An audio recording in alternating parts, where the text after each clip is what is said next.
Hello everyone, welcome to Edutap. आप सभी का बहुत बहुत स्वागत है आज के हमारे इस सेशन में। यूपीएससी, ईपीएफओ, एपीएफसी और ईओएओ दोनों एग्जाम्स के लिए एड्यूटेप के द्वारा एक स्पेशल सीरीज चलाई गई है जिसका नाम है फटाफट सीरीज। इस सीरीज में हम क्या करते हैं, डिफरेंट कंपोनेंट्स को डिस्कस करते हैं थ्रू एमसीक्यूज। और ये वो मोस्ट इंपोर्टेंट एमसीक्यूज हम लोग डिस्कस करते हैं जो आपके आने वाले एग्जाम में पूछे जा सकते हैं। तो आज जिस कंपोनेंट को हम लोग डिस्कस करने जा रहे हैं उसका नाम होगा जनरल मेंटल एबिलिटी, और इसमें भी ये मोस्ट इंपोर्टेंट एमसीक्यूज का पार्ट नंबर 10 है। तो इससे पहले 9 पार्ट्स आ चुके हैं जो आपको हमारी यूपीएससी ईपीएफओ की प्लेलिस्ट में मिल जाएंगे। वहां पे जाकर के उन पार्ट्स को भी जरूर देखिएगा सो दैट आपको एग्जाम में उनका बेनिफिट मिल पाए। अब शुरू करते हैं इस सेशन को। आगे बढ़ने से पहले मैं आपके साथ ईपीएफओ ईओएओ 2021 के अंदर हमारा जो एडुटेप का रिजल्ट रहा वो शेयर करना चाहता हूं, जिसमें टोटल में से 116 सिलेक्शन की थी वो एडुटेपियंस की थी। इन सब की जो सक्सेस स्टोरी है वो आप हमारे यूट्यूब चैनल पर जाकर के देख सकते हैं। वो देखनी क्यों जरूरी है, सो दैट आपको एक इंस्पिरेशन मिले, एक मोटिवेशन मिले कि अगर हमसे जुड़ के ये लोग कर सकते हैं तो फिर आप भी कर सकते हैं। आप भी अपनी जो मेहनत है उसको सफलता में कन्वर्ट कर सकते हैं। तो मैं उम्मीद करूंगा कि आप अपने एफर्ट्स को कंटिन्यूसली जारी रखेंगे और जो आपकी फोटो होगी वो नेक्स्ट में यहाँ पर देखना चाहता हूँ इन ब्लैंक स्पेसेस के अंदर। तो इसी कामना के साथ, इन्हीं दुआओं के साथ आज के सेशन को आगे बढ़ाते हैं। तो जो हम डिस्कस करेंगे आज के इस सेशन में, टॉपिक पे बेस्ड जो क्वेश्चन होंगे वो सिंपल इंटरेस्ट के होंगे। तो सिंपल इंटरेस्ट से छोटे छोटे कंसेप्ट जो हमारे लिए बहुत जरूरी है जानने, पहले वो डिस्कस कर लेते हैं, फिर क्वेश्चन पे आएंगे। ठीक है। तो सिंपल इंटरेस्ट में आमतौर पर क्या होता है कि सिंपल इंटरेस्ट में हम एक ही फॉर्मूला यूज करते हैं, principal into rate into time divide by 100। ठीक है, सिर्फ एक फॉर्मूला यूज करते हैं और उसी से आंसर निकालने की कोशिश करते हैं। ये बुरा नहीं है। बहुत बार इस डायरेक्ट फॉर्मूले से क्वेश्चन ना पूछ करके थोड़ा घुमा के सवाल दे देता है, तो आपको बेसिक पहलू जो है इनके पता होने जरूरी है। तो उन्हीं बेसिक पहलुओं पे पहले चर्चा करेंगे। सबसे पहले तो ये समझो कि इंटरेस्ट क्या होता है। इंटरेस्ट हमेशा क्या होता है, interest is benefit. Interest is benefit, interest और कुछ नहीं होता। प्रिंसिपल क्या होता है, जो प्रिंसिपल होती है हमारी वो हमेशा इन्वेस्टमेंट होता है। ठीक है, प्रिंसिपल इज इन्वेस्टमेंट, या 100% जो वैल्यू होती है वो हमारी प्रिंसिपल होती है। जो रेट होती है, रेट क्या होता है, रेट होता है ratio of benefit and investment in a particular time, in a particular time. या आप कह लो कि इंटरेस्ट और प्रिंसिपल का जो रेशियो होता है इन अ पर्टिकुलर टाइम, वही हमारा क्या होता है, वही हमारा रेट होता है। जैसे मैंने कहा कि रेट है 10% पर एनम, तो इस लाइन का यहाँ पे मतलब होगा कि एक साल में जो इंटरेस्ट बनेगा वो 10% बनेगा इन फॉर्म ऑफ परसेंटेज। और अगर यहाँ से परसेंटेज को रिमूव कर दोगे तो 10% का मतलब 1/10। तो यानी कि इस 1 एनम के अंदर अगर हमने 10 रुपीज इन्वेस्ट किए हैं तो हमें जो इंटरेस्ट मिलेगा वो 1 रुपया मिलेगा। ठीक है, तो इसीलिए हम क्या करते हैं, हमेशा जो इंटरेस्ट है उसको ऐसे ले लेते हैं, रेट इंटू टाइम। ठीक है, रेट इंटू टाइम। और ये जहां से जो इंटरेस्ट आएगा वो इन फॉर्म ऑफ परसेंटेज आएगा, और जहां प्रिंसिपल हमारा 100% होता है। और जो इंटरेस्ट है, सिंपल इंटरेस्ट, वो हमेशा प्रिंसिपल पे ही कैलकुलेट करते हैं। ये छोटी छोटी बातें आपको अगर पता होंगी तो आपके लिए फिर कितना भी घुमा के क्वेश्चन दे वो बनाना आसान होगा। चलिए क्वेश्चन पे चलते हैं। जैसे फर्स्ट क्वेश्चन हमारे सामने है, at the rate of 8% per annum simple interest, a sum of rupees 4,000 will earn how much interest in 2 year 3 month। आप इस तरीके से भी कर सकते हो, बट मुझे लगता है कि मुझे आपकी प्रवृत्ति, सोचने की क्षमता को चेंज करना है, सो दैट आप अच्छा क्वेश्चन भी बना लो। तो हम इन मेथड्स का यूज करेंगे। ये मेथड डिफरेंट नहीं है, इसी को ब्रेक कर लिया बस कहानी को आसान बनाने के लिए। अब यहाँ पे देखो, जो रेट है वो 8% पर एनम है। ठीक है, क्या है, 8% पर एनम। जो प्रिंसिपल है वो 4,000 है। सिंपली सोचना है बच्चे बस। और जो टाइम है वो है 2 ईयर 3 मंथ, 2 ईयर 3 मंथ। तो आप यहां ये देखो कि अगर पर एनम इंटरेस्ट कितना होगा, 8%, रेट का मतलब तो यही होता है एक साल का इंटरेस्ट अगर 8% है तो 2 ईयर का कितना होगा इंटू 8 यानी 16%। अब इस 3 मंथ में कितने ईयर होंगे, 3/12 करोगे तो 1/4, तो इस 1/4 ईयर का इंटरेस्ट कितना होगा इंटू 8% यानी 2%। तो मेरा जो टोटल इंटरेस्ट बना वो 18% बना। ठीक है, कितना बना 18। और इंटरेस्ट किस पे कैलकुलेट करते हैं हमेशा, प्रिंसिपल पे, और प्रिंसिपल कितना है हमारा 4000। तो 18% हम लेंगे किसका 4000 का, है ना। तो 20 से 20 कैंसिल, 18 4 जा 72, तो जो राइट आंसर होगा वो 720 होगा। ठीक है, तो ऑप्शन नंबर 2 हमारे क्वेश्चन का बिल्कुल सही जवाब होगा।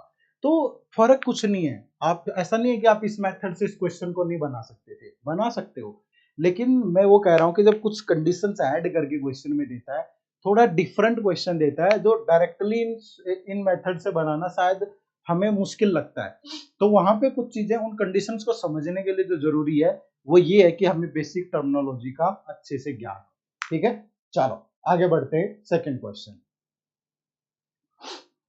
देखो क्या कह रहा है। If simple interest earned on a sum of money is 37.5% of amount earned on same money. ठीक है, amount earned on same money यहां पे बोल रहा है for 4 year at R% per annum simple interest what is R. वो कह रहे हैं कि जो सिंपल इंटरेस्ट है वो 37.5% है। 37.5% वैसे ही लिखेंगे, किसका, अमाउंट का। अब यहाँ पे एक चीज समझनी जरूरी है कि जो अमाउंट होता है, अमाउंट अगर उसने बोला है कि amount earn on same money, amount earn on same, amount को दो तरीके से यूज कर सकता है, एक तो मनी की तरह, लेकिन यहाँ बोल रहा है कि amount earn on same money, तो दैट मीन्स अमाउंट एक टर्म है, दैट इज इक्वल टू होती है प्रिंसिपल प्लस इंटरेस्ट, है ना। तो यहाँ पे अगर अमाउंट को इधर ले आए, इंटरेस्ट बाय अमाउंट, तो ये हमारा हो जाएगा 37.5 डिवाइड बाय 100, और ये डेसिमल के नाम का 10, 25 से कटेगा 15, 25 से गया 4, 5 से गया 2, 5 से गया 3, तो इंटरेस्ट और अमाउंट 3/8 है। अब देखो बच्चे, अगर अमाउंट 8 है और इंटरेस्ट 3 है तो प्रिंसिपल कितना होगा 5, है ना, 5 ही होगा। तो अगर हम इंटरेस्ट को परसेंटेज में बदलें कि इंटरेस्ट परसेंट कितना है, तो इंटरेस्ट कितना है 3, किस पे कैलकुलेट करते हैं, प्रिंसिपल पे, परसेंटेज के लिए इंटू 100, तो 5 से गया 20, तो टोटल इंटरेस्ट जो है मेरा वो 60% है। अब जो इंटरेस्ट होता है हमें पता है कि ये रेट और टाइम की प्रोडक्ट होती है ना। तो यहाँ पे इंटरेस्ट है 60% और रेट मेरा R% है और टाइम मेरा 4 ईयर है, यही तो दिया है यहाँ पे कि amount 4 year at R% per annum, तो व्हाट इज आर, तो ये परसेंटेज से परसेंटेज कट गया, ये 4 से जाएगा 15, तो जो R की वैल्यू आ जाएगी वो कितनी आ जाएगी 15। ठीक है, तो option number C is the right answer. तो छोटी छोटी बेसिक बातें हैं जिनको समझना जरूरी है, सो दैट हम अपने कंसेप्ट को अगर सही तरीके से अप्लाई कर पाए चीजों को, तो क्वेश्चन में कभी भी डिफिकल्टी नहीं आएगी। बात समझ में आई? चलो अगले सवाल की तरफ मूव करते हैं। अच्छा क्वेश्चन है बहुत, ठीक है, ऐसे क्वेश्चन पूछे जाने की संभावना भी है एग्जाम के अंदर। The simple interest on rupees P at 15% per annum for 2 years is rupees 300 more than the simple interest on rupees P plus 500 at 12% for 2 years. What is the interest if 2P plus 500 is lent for 2 years at 12% simple interest rate? लग रहा होगा कि पता नहीं कैसा question दे दिया है sir ने, ऐसा कुछ नहीं है, आसान है, उन्हीं चीजों को यूज करना है जो अभी तक सीखी है। देखो क्या है, simple interest on rupees P, यहाँ P प्रिंसिपल है, रेट है 15%, टाइम है 2 ईयर, ठीक है, और यहां से जो इंटरेस्ट मिलेगा हमें, ठीक है, वो 300 मोर है, किससे, on rupees P plus 500, P plus 500 पे 12% से 2 ईयर का इंटरेस्ट जितना होगा, ठीक है, तो इन दोनों से मिलने वाले इंटरेस्ट का डिफरेंस कितना है 300 है, ये 300 ज्यादा है, तो यहां से जो इंटरेस्ट मिलेगा इसमें से इस इंटरेस्ट को माइनस कर देंगे, दैट इज इक्वल टू 300। लेकिन कह रहा है what is the interest if, अब बताओ कि इंटरेस्ट क्या होगा अगर 2P प्लस 500 को इन्वेस्ट किया जाए 12% से 2 ईयर के लिए, है ना। तो क्वेश्चन सॉल्व हो जाएगा हमारा अगर हमें पी की वैल्यू पता चल जाए। वो कहां से पता चलेगी, यहां से। अब हमें पता है बच्चे, देखो इंटरेस्ट क्या होता है, रेट इंटू टाइम। तो 15% इंटू 2, तो यहाँ पे इंटरेस्ट होगा 30%। लेकिन 30% किसका, प्रिंसिपल का। प्रिंसिपल कितना है, पी, तो इंटरेस्ट हुआ 30% ऑफ पी। तो 30% ऑफ पी क्या होगा, 0.3 पी। ठीक है, तो यहां से इंटरेस्ट आया 0.3 पी। अगर यहां से देखें तो इंटरेस्ट होगा 12% इंटू 2 यानी 24%, लेकिन किसका, प्रिंसिपल का। तो 24% ऑफ पी प्लस 500। ठीक है जी। अब 24% ऑफ पी लेंगे तो 0.24 पी होगा, और अगर 24% 500 का लेंगे तो 120 होगा। और इन दोनों इंटरेस्ट का जो डिफरेंस है दैट इज इक्वल टू 300।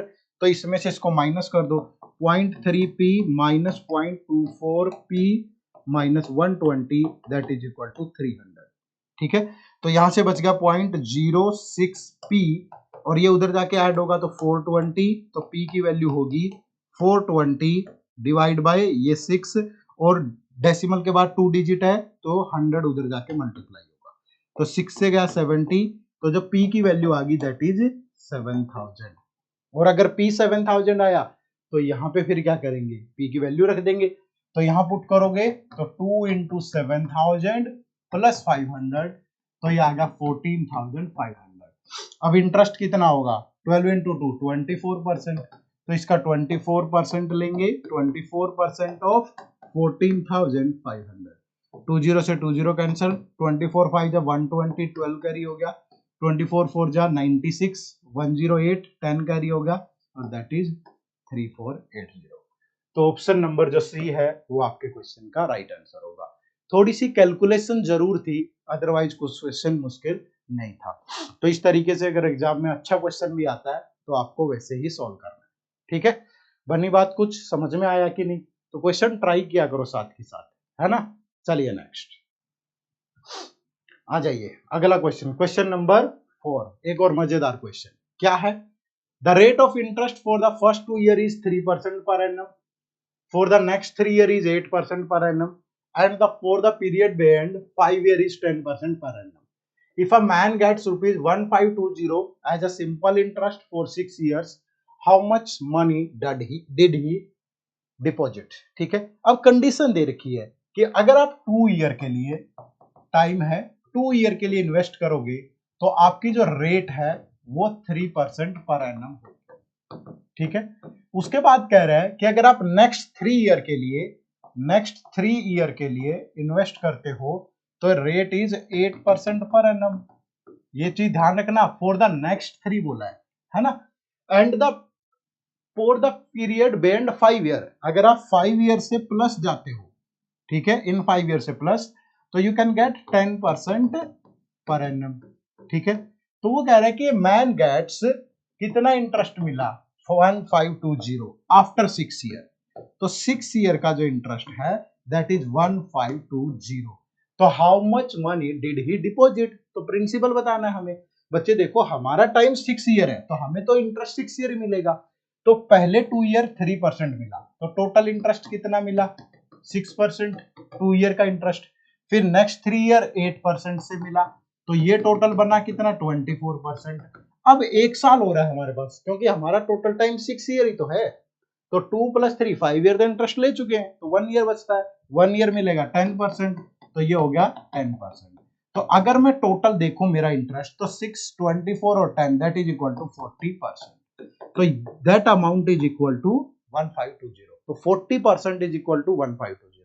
तो 40% ऑफ प्रिंसिपल, क्योंकि इंटरेस्ट तो प्रिंसिपल पे ही कैलकुलेट करते हैं ना, तो 1% इज 1520 डिवाइड बाय 40, सिंपलीफाई करेंगे दैट इज 38। तो प्रिंसिपल तो 100% होता है, तो 100% इज 3800। ठीक है, तो आंसर क्या होगा, ऑप्शन नंबर बी।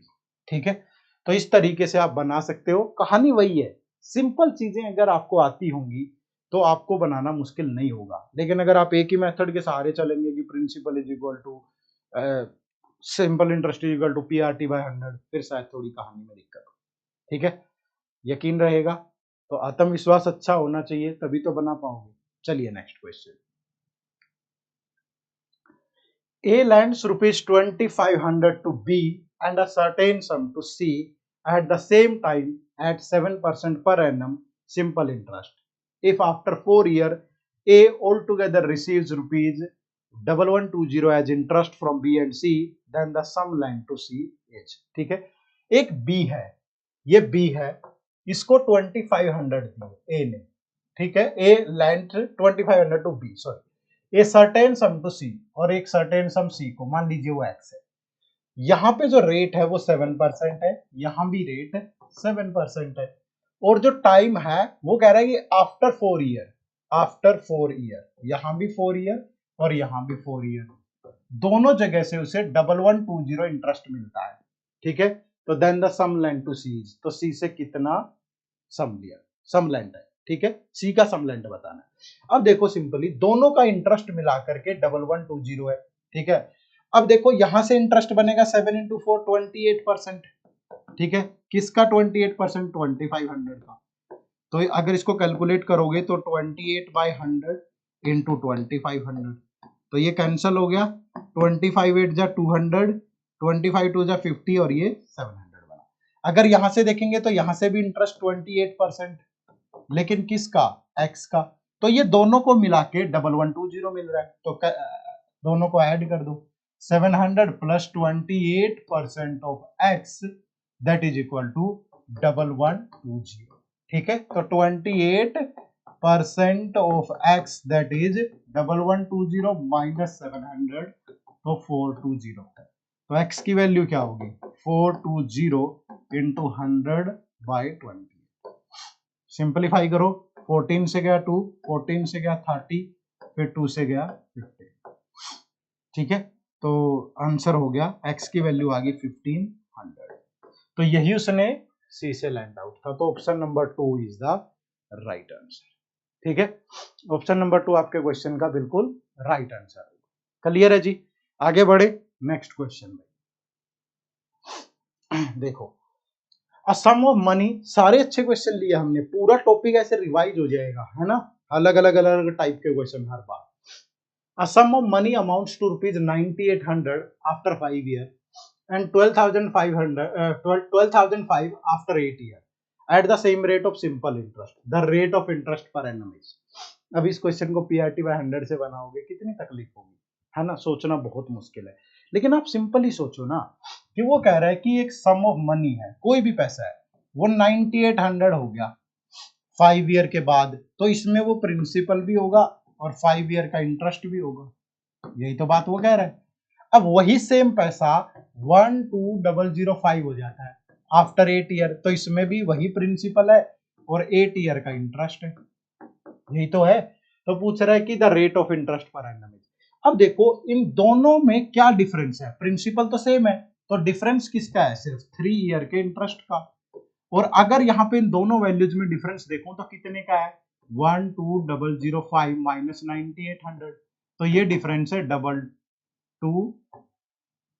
9800 है 2205 का, ठीक है, 2205 का।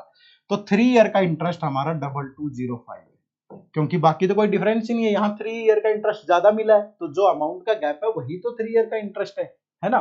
तो 1 ईयर का इंटरेस्ट कितना होगा, तो 1 ईयर का इंटरेस्ट होगा 2205 डिवाइड बाय 3, क्योंकि सिंपल इंटरेस्ट तो हर साल सेम सेम मिलता है, अगर रेट पे कोई चेंज नहीं है, तो रेट पे तो यहाँ कोई चेंज ही नहीं है, रेट तो सेम है, तो इंटरेस्ट सेम ही मिलेगा। तो 3 से गया जी 7, फिर 3 से गया 3, ठीक है, 10, फिर 3 से गया 5, तो 1 ईयर का इंटरेस्ट 735 होगा। अब प्रिंसिपल निकालो, प्रिंसिपल कैसे निकालोगे, क्योंकि अगर रेट बतानी है तो प्रिंसिपल होना जरूरी है, कि ये जो इंटरेस्ट कैलकुलेट किया गया है ये किस अमाउंट पे किया गया है, ये तो पता होना चाहिए।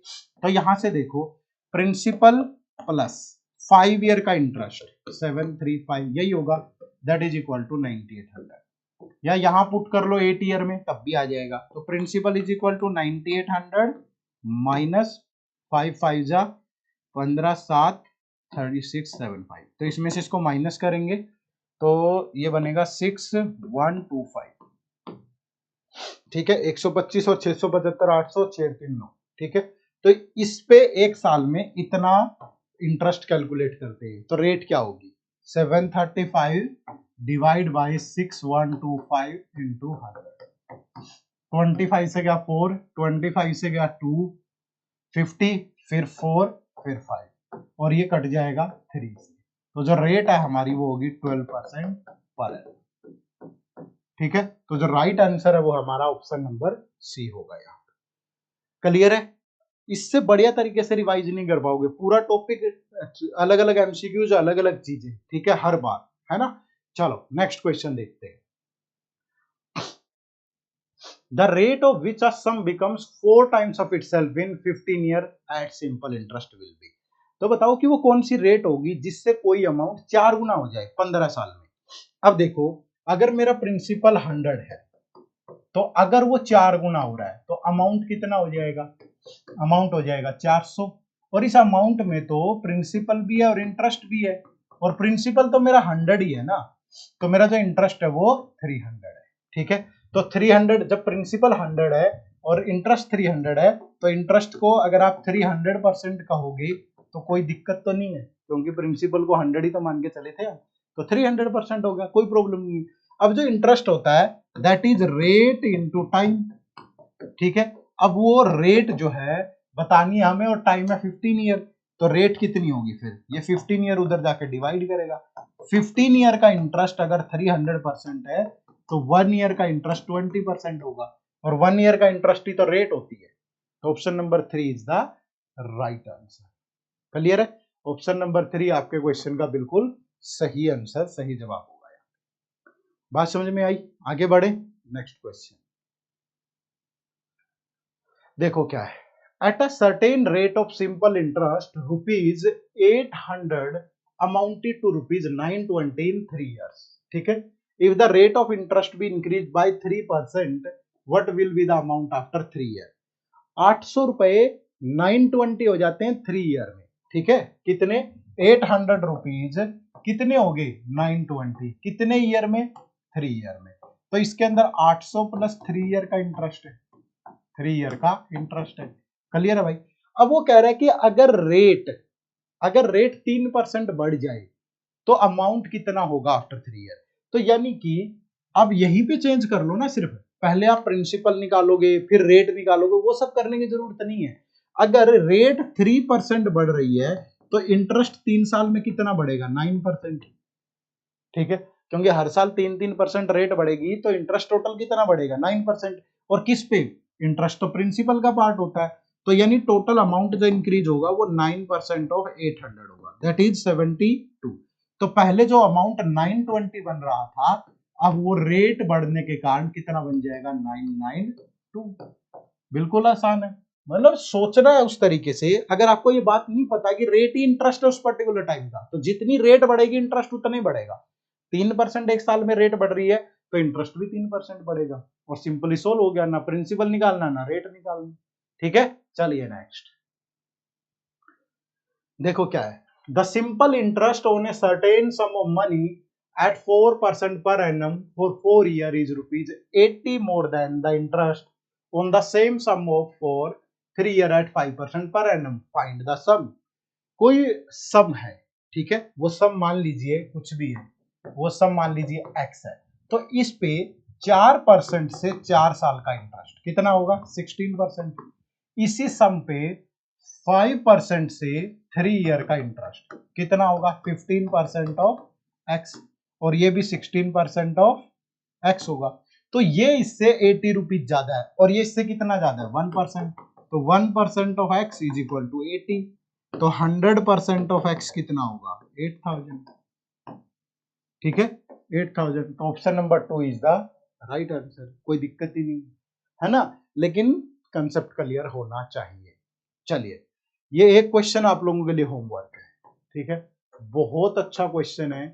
ठीक है, तो इसका आंसर आप सभी को कमेंट सेक्शन में जरूर देना है। अगर कोई नई चीज यूज नहीं होगी इसके अंदर, वही जो कंसेप्ट अभी हमने पढ़ा है वही यूज होंगे।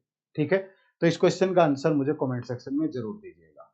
ठीक है, चलिए, यूपीएससी ईपीएफओ के लिए हमने एपीएफसी और ईओएओ एग्जाम्स के लिए 3 कोर्सेज भी लॉन्च किए हैं। अगर आप चाहते हैं कि जो चीजें कंसेप्ट हम यहाँ रिवाइज कर रहे हैं इनको आपको एक साथ अच्छे तरीके से पढ़ना है, जहां हमको कंसेप्ट्स भी मिल जाएं, प्रैक्टिस के लिए क्वेश्चन भी मिल जाएं, हमारी क्वेरी भी रिजोल्व हो जाए, सारी चीजें। तो हमने 3 कोर्सेज आपके लिए लॉन्च किए हैं, ठीक है। पहला कोर्स, तीनों कोर्स में क्या डिफरेंस है वो मैं समझा देता हूँ। पहला हमारा मास्टर पैक है। इस कोर्स में आपको, अगर आप एक बिगिनर हैं, बिल्कुल शुरू से शुरुआत कर रहे हैं, आपको नहीं पता कितने कंपोनेंट पूछेगा, बेसिक कितना सिलेबस कवर करना है, सो दैट पूरी इंफॉर्मेशन सब कुछ चाहिए आपको A to Z प्रिपरेशन के लिए, आपको इस कोर्स से जुड़ना है। अगर आपने जीएस वगैरह ठीक ठाक पढ़ रखी है, जीएस आपका स्ट्रॉन्ग है, और आपको जो स्पेशल कंपोनेंट होते हैं, सोशल सिक्योरिटी है, लेबर लॉ है, लेबर कोड है, अकाउंटेंसी है, इंडस्ट्रियल रिलेशन है, ये वाले पार्ट पढ़ने हैं, तो आपको टेस्ट सीरीज प्लस कोर्स में इनरोल होना है। और अगर आपको लगता है कि मेरा बेसिक्स ठीक ठाक है, मुझे सिर्फ प्रैक्टिस करनी है, तो आप हमारी टेस्ट सीरीज से भी जुड़ सकते हैं, ठीक है। इन तीनों का पर्पज एक ही है, वो है आपकी सक्सेस। लेकिन तीनों में जो चीजें प्रोवाइड की गई हैं वो आपकी सहूलियत के हिसाब से है, ठीक है। जिस भी चीज की नीड है उसी में इनरोल हो सकते हैं। कोर्सेज में इनरोल होने के लिए इसी वीडियो के डिस्क्रिप्शन में जाइए, जहां पे आपको इन कोर्सेज का लिंक मिल जाएगा और आप इन कोर्सेज से जुड़ पाएंगे, ठीक है। चलिए, तो थैंक यू वेरी मच, आप सबका बहुत बहुत शुक्रिया सेशन से जुड़ने के लिए। मिलते हैं नेक्स्ट सेशन में इसी जोश और उत्साह के साथ। आप सबका बहुत बहुत शुक्रिया, थैंक यू वेरी मच। जय हिंद, जय भारत। होमवर्क क्वेश्चन का आंसर कमेंट सेक्शन में जरूर दीजिएगा।